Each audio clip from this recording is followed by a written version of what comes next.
Champions trophy में पाकिस्तान का मायूस कुन आगाज। इफ्तिताही मैच में न्यूजीलैंड के हाथों शिकस्त। ग्रीन शर्ट्स बॉलिंग, फील्डिंग और बैटिंग तीनों शोबों में नाकाम। 321 रन के ताकुब में पूरी टीम 260 रन पर ढेर। फखर जमान की इंजरी के बाद सऊद शकील ओपनर बने, मगर 6 रन बनाकर पवेलियन लौट गए। कप्तान मोहम्मद रिजवान का बल्ला भी ना चला, 3 रन पर चलते बने।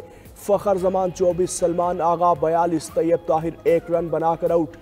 बाबर आजम ने 64 रन की मज़ाहमत की। खुशदिल शाह ने सबसे ज्यादा 69 रन बनाए, मगर हदफ से पहले विकेट गंवा बैठे।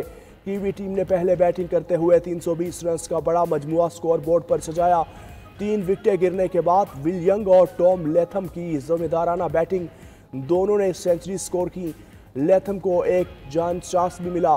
ग्लेन फिलिप की भी जारहाना इनिंग्स, 4 छक्कों की मदद से 39 गेंदों पर 61 रन बनाए। नसीम शाह और हारिस रऊफ ने 2-2 और इब्रार अहमद ने 1 विकेट ली। 118 रन नॉट आउट इनिंग्स पर। नेशनल स्टेडियम कराची में चैंपियंस ट्रॉफी की रंगारंग इफ्तिताही तकरीब।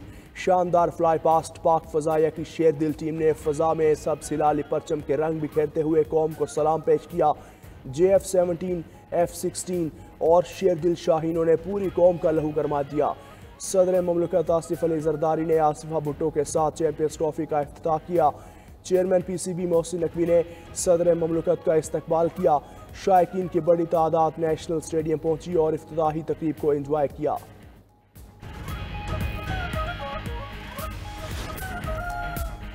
चैंपियंस ट्रॉफी में आज भारत और बांग्लादेश दुबई में आमने सामने होंगे। दोनों टीम्स के कप्तान जीत के लिए पुरअज़्म। भारतीय कप्तान रोहित शर्मा का कहना है, हमारी टीम बहुत मुतवाज़न है, स्पेशलिस्ट और ऑलराउंडर्स का कम्बिनेशन मौजूद है। कामयाबी के लिए 2-3 बैटर्स का बड़ा स्कोर करना ज़रूरी होता है।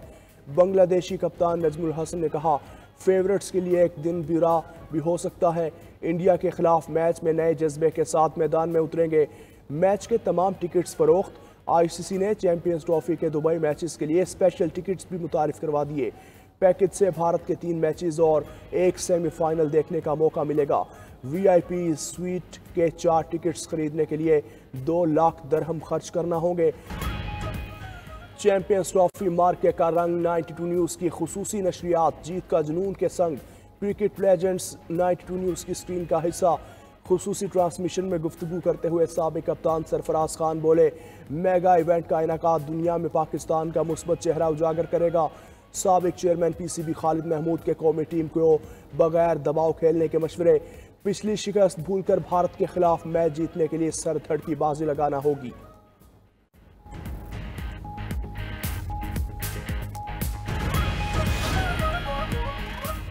लाहौर, अटक, रावलपिंडी समेत पंजाब के मुख्तलिफ शहरों में बारिश। ठंडी हवाएं चलने से चेहरे खिल उठे। गुजरात, खानिया, गुजरावाला, ननकाना साहिब, रिनाला खुर्द, आरिफवाला में भी कहीं हल्की और कहीं तेज बारिश। ज़राई माहिरीन ने बारिश को गंदम की फसल के लिए बेहतरीन करार दिया। पेशावर के मुख्तलिफ इलाकों में तेज बारिश से बिजली की फराहमी मुअत्तल रही।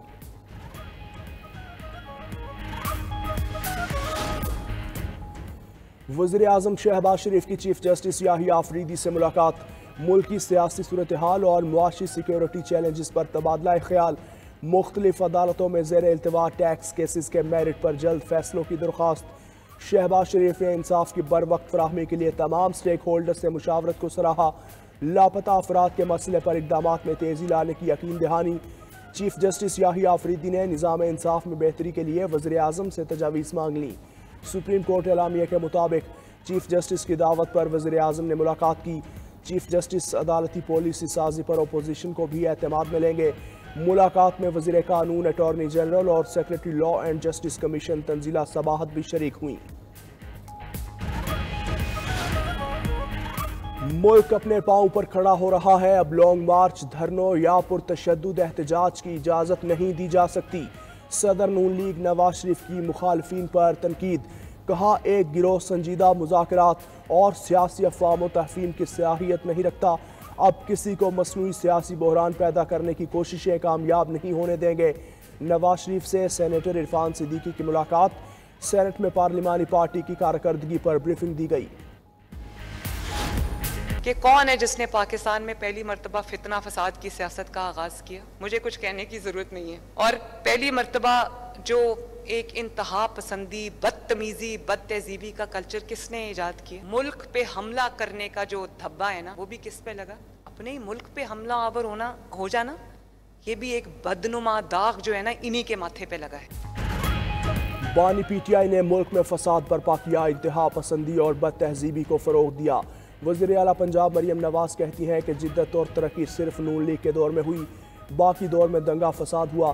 सबको पता है शोहदा की यादगारों पर हमले का धब्बा किसके माथे पर है। जिसने मुल्क को नुकसान पहुंचाया उसे कभी माफ़ नहीं करूंगी। वज़ीर आला पंजाब ने लाहौर में इलेक्ट्रिक बस सर्विस का इफ्तिताह कर दिया।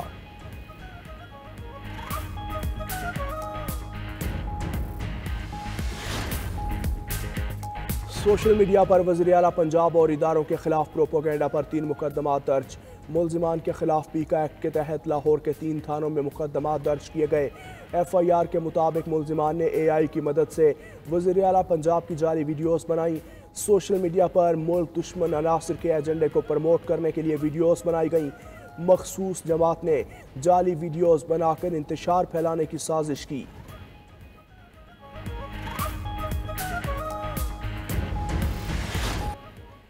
वफाकी वज़ीर इत्तलात तारड़ और सऊदी मीडिया के वज़ीर सलमान बिन यूसुफ की मुलाकात। पाकिस्तान और सऊदी अरब का प्रोडक्शन के लिए मुश्तरका कमेटी बनाने पर इत्तेफाक। गानों, फिल्मों और दस्तावेजी फिल्मों की मुश्तरका प्रोडक्शन की जाएगी। मुलाकात में दोनों ममालिक के मीडिया के शोबों में ताल्लुकात को फ़रोग देने पर तबादला ख्याल। जाली खबरों और प्रोपोगेंडे से निमटने के लिए मिलकर काम करने की अहमियत पर भी जोर।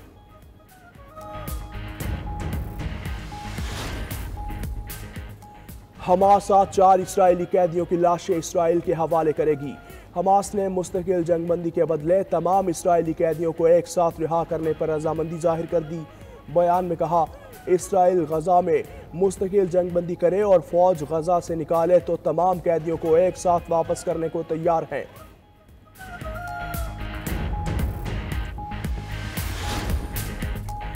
अमेरिकी सदर डोनाल्ड ट्रंप ने यूक्रेनी हम मनसब ज़ेलेंस्की को डिक्टेटर करार दे दिया। कहा, कॉमेडियन ज़ेलेंस्की ने अमेरिका से 350 अरब डॉलर ऐसी जंग के लिए मांगे जो जीती नहीं जा सकती थी। ज़ेलेंस्की ने इंतखाबात से इनकार किया क्योंकि उन्हें यूक्रेन में मकबूलियत हासिल नहीं।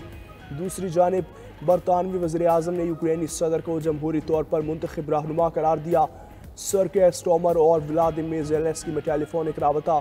बरतानवी वज़ीर आज़म, यूक्रेन के लिए जंग के वक्त इंतखाबात मुअत्तल करना मुनासिब था।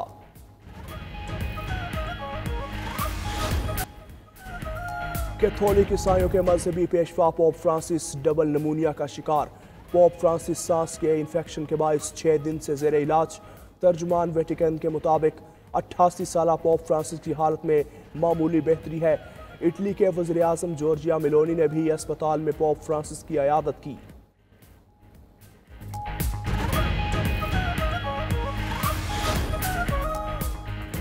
अदालती हुक्म के बावजूद बानी पीटीआई की बुशरा बीबी से मुलाकात न कराने पर तौहीन अदालत की दरख्वास्त।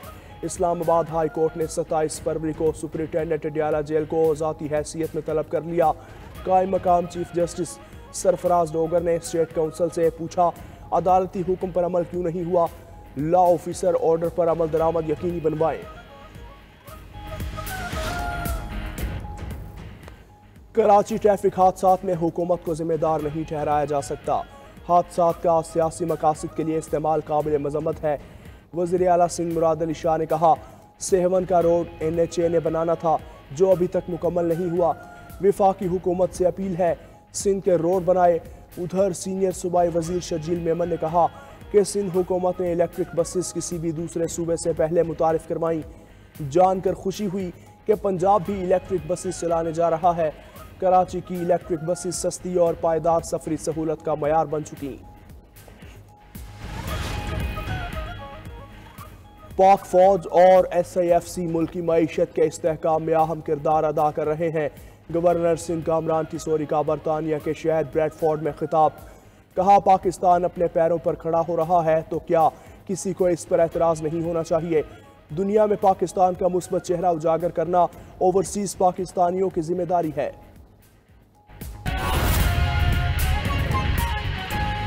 रूस से यूरोप को खतरात लाहक। डेनमार्क का दिफाई अखराजात में 6.7 अरब यूरो इजाफे का ऐलान। डेनमार्क की वज़ीर आज़म का कहना था कि डेनमार्क की सलामती को ख़तरा है, दोबारा बड़े पैमाने पर हथियार बनाना शुरू करेंगे। हालिया दहाइयों में दिफाई अखराजात में कमी करना गलती थी जिसको दोहराया नहीं जाएगा। मैट फ्रेडरिक्सन ने कहा कि वो नहीं जानते रूसी सदर क्या मंसूबा बना रहे हैं। यूक्रेन में रूसी इक़दामात से यूरोपीय सलामती खतरे में है।